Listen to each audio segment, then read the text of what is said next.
Hello friends, अभी हम लोगों ने देखा था कि अगर हमें डेफिनेट इंटीग्रल फाइंड करना है from limit a to b f x d x का, तो हम लोग क्या करते हैं कि इस इंटरवल को दो या दो से ज़्यादा टुकड़ों में बांट सकते हैं। आप a से c तक पहले इंटीग्रेट करिए, फिर आप c से a तक इंटीग्रेट कर सकते हैं। तो अगर 0 से इन्फिनिटी तक हमें एक function F x d x को इंटीग्रेट करना है, तो इसको हम लोग ऐसे भी लिख सकते हैं 0 to 1 f x d x, बिल्कुल सही है, प्लस कर दीजिए 1 से लेकर के इन्फिनिटी तक एफ एक्स डी एक्स। अगर हमें 0 से इन्फिनिटी तक इंटीग्रेट करना है एफ एक्स को, तो आप 0 से 1 तक इंटीग्रेट करिए और फिर 1 से इन्फिनिटी तक इंटीग्रेट करिए। अब ये चीज़ मैं क्यों बता रहा हूँ? मैं इसलिए बता रहा हूँ कि कुछ क्वेश्चंस होते हैं, कुछ इंटीग्रेंड ऐसे होते हैं जिनमें आप ये सब मैनिपुलेशन करिएगा तो आसानी से क्वेश्चन सॉल्व हो जाएगा। अब सेकेंड इंटीग्रल में आप क्या करिए कि नया वेरिएबल t डिफाइन करिए such that x is equal to 1/t। तो dx क्या हो जाएगा? dx हो जाएगा -1/t² dt, ये हो गया।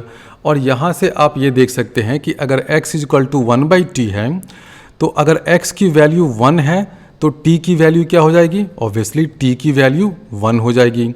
और अगर x की वैल्यू इन्फिनिटी है तो t की वैल्यू 0 हो जाएगी। तो सेकेंड इंटीग्रल को जब हम लोग t के टर्म्स में लिखेंगे तो लिमिट ऑफ इंटीग्रेशन कहाँ से कहाँ जाएगा? 1 से लेकर के 0 तक जाएगा। आप ये लिख सकते हैं कि अगर x इज इक्वल टू 1 है तो t इज इक्वल टू 1 होगा, और x is equal to infinity है तो t इज इक्वल टू 0 हो जाएगा। तो सेकेंड इंटीग्रल क्या हो जाएगा? 1 से लेकर के 0 तक f ऑफ x है, तो अब क्या हो जाएगा? f of 1/t into D x. D x क्या है? -1/t² dt। तो एक माइनस को बाहर रखिए, यहाँ पर कर दीजिए 1/t² इंटू dt। अब इस माइनस के कारण क्या होगा? हम लोग जानते हैं कि अगर इंटीग्रल में माइनस का साइन हो तो जो लिमिट ऑफ इंटीग्रेशन है ना, वो रिवर्स हो जाता है। तो ये माइनस है फ्रॉम 1 to 0, तो इस माइनस को हटा करके हम लोग प्लस कर दें, लेकिन लिमिट क्या हो जाएगा? 0 से 1 हो जाएगा। अब अंदर में क्या है? अंदर में कुछ इंटीग्रेंड है, वो किसके टर्म्स में है? t के टर्म्स में है।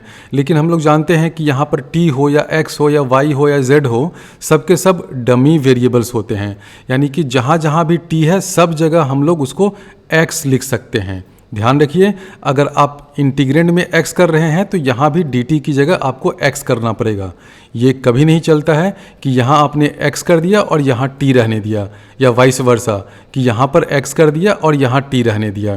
तो आप पूरे में through out integrand and dt सबको अगर आप t को हटा करके x के टर्म्स में कर दीजिएगा, तो ये जो सेकेंड इंटीग्रल है ये हो जाएगा, this will be equal to 0 to 1 1/x² f of 1/x dx।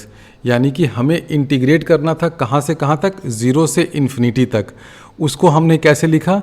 Integral 0 to 1 f x d x plus दूसरा integral 0 to 1 1/x² f of 1/x dx। यानी कि इस फर्स्ट इंटीग्रल को हम लोग 0 से 1 तक के टर्म्स में लिख सकते हैं, और वो क्या हो जाएगा? ये हो जाएगा integral 0 to 1 f of x plus 1/x² f of 1/x dx। तो इस इंटीग्रल को जो 0 से इन्फिनिटी तक था, हमने 0 से 1 तक के टर्म्स में चेंज कर लिया। तो ये वाला जो सब्स्टिट्यूशन है ना, x is equal to 1/t करना, ये बहुत काम में आता है जब भी आपको इंटरवल ऑफ इंटीग्रेशन 0 से इन्फिनिटी हो, या कोई ऐसा नंबर हो ना a से लेकर के 1/a तक हो जाए, या इस तरह का कुछ हो, तो आप ये वाला सब्स्टिट्यूशन हिट एंड ट्रायल में ज़रूर एक बार चेक करके देख लीजिए कि x is equal to 1/t करने से मेरा फ़ायदा हो रहा है कि नहीं। जनरली इस सब्स्टिट्यूशन से काफ़ी फ़ायदा होता है। तो अभी जो मैंने थियरी बताई उसी पर बेस्ड ये क्वेश्चन है। अब इस क्वेश्चन को आप चाहें तो एक किंग्स प्रॉपर्टी होती है जो अब अभी मैं अगले लेक्चर में ही बताऊंगा, उसका यूज़ करके भी सॉल्व कर सकते हैं। आप यहाँ पर x is equal to tan theta substitute कर दीजिए, तो ऊपर में tan theta sec² theta d theta आ जाएगा। वो सब करिएगा तो किंग्स प्रॉपर्टी वगैरह का यूज़ करके भी इस क्वेश्चन को सॉल्व कर सकते हैं, कोई खास प्रॉब्लम नहीं है।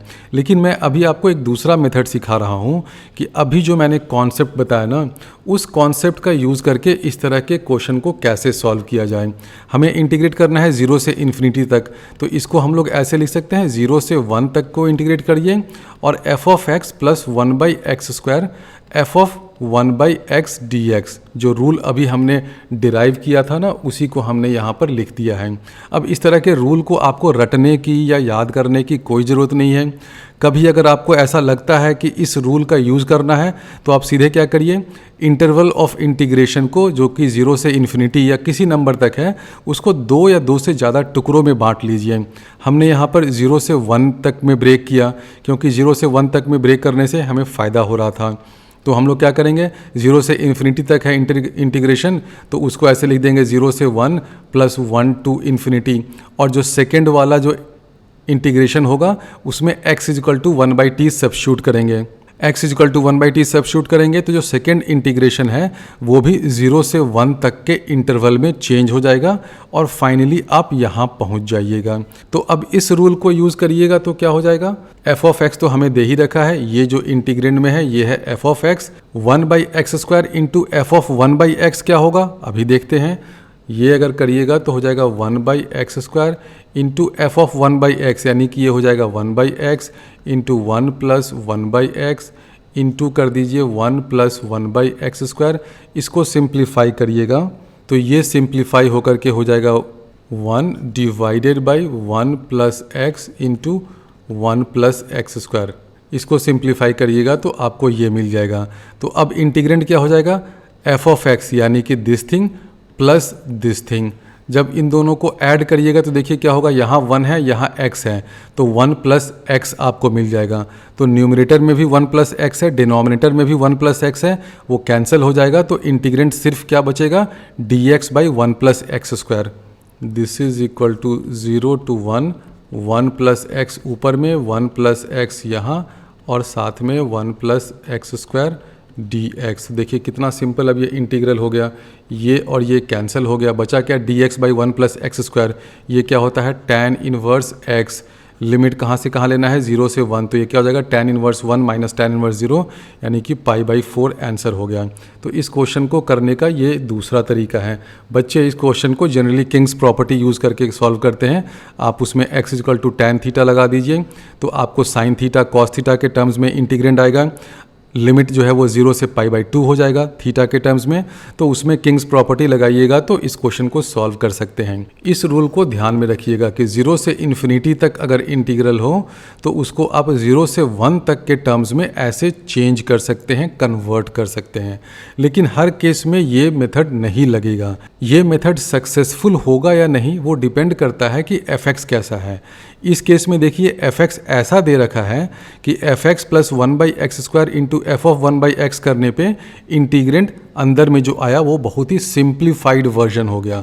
देखिए ऐसा बन गया ना, dx/1 + x²।